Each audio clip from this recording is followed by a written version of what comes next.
As a person with an encyclopedic knowledge of film, first of all, and a great passion for cinema, but as a gracious man, a man who was, I think, quite humble given the status he had as Australia's most famous film critic for all those decades. He was a very humble man. He wasn't someone who didn't listen to other critics or didn't respect the opinion of others. He was very collegial in that sense, and he was also a man, I think, who was very warm to younger critics. He was certainly very warm towards me. I filled in for him on a couple of occasions at the movies. So for all those reasons, I think he will be someone who's fondly remembered. But he was also someone who championed Australian cinema. He was very influential on the world festival circuit. How so? Well, he was someone whose taste was respected, and he was often on juries. He was on juries at Cannes and Venice and Berlin and Toronto.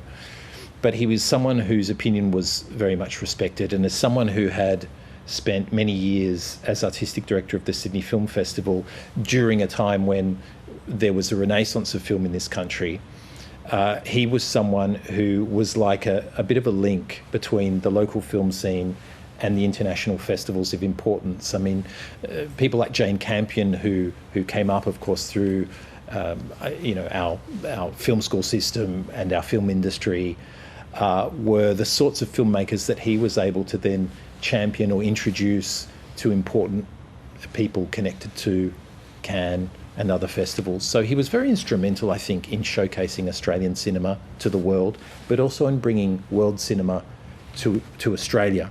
That was really important, both as director of the Sydney Film Festival, where he literally brought in films that were often the subject of suspicion if they were coming from the then Eastern Bloc, for example. He was a champion of Eastern European cinema at a time when Eastern European cinema was very important. He was a champion of Asian cinema, and that was both in his work as a film curator and as a programmer at festivals, but also as a programmer and presenter of cinema on television. I remember growing up watching so many films that he would present on the SBS, for example, films from Asia, films from Europe that were underseen. He really widened people's sphere in movies, didn't he? People watching things that they wouldn't necessarily choose to watch. Absolutely. And I think it spoke to his own passion. As I said, he had an encyclopedic knowledge of cinema, but that's because he had a thirst for the moving image. And so he really loved cinema, and he loved it in a way that was not parochial. He wanted to be excited by things he hadn't seen before. And I think that excitement and that passion was infectious when he critiqued film as a critic, but also when he presented films as a kind of curator type figure or a public intellectual, which he did, especially on SBS for all those years. And Jason, he was in our sitting room for so many years that people were very fond and very familiar with him. Did he influence the type of movies that were in Australia and what was becoming successful over those decades? Well, he and Margaret Pomeranz, on the 2 iterations on the show that they co-hosted together, were absolutely instrumental in making people aware of cinema that was especially outside of Hollywood, or perhaps cinema that was outside of Hollywood but still American, but certainly non-English speaking cinema. I don't know if you'll get anyone on the record saying this, but I know for a fact there are distributors in this country that owe so much to the way that David and Margaret would champion smaller films, non-English speaking films that were releasing in cinemas.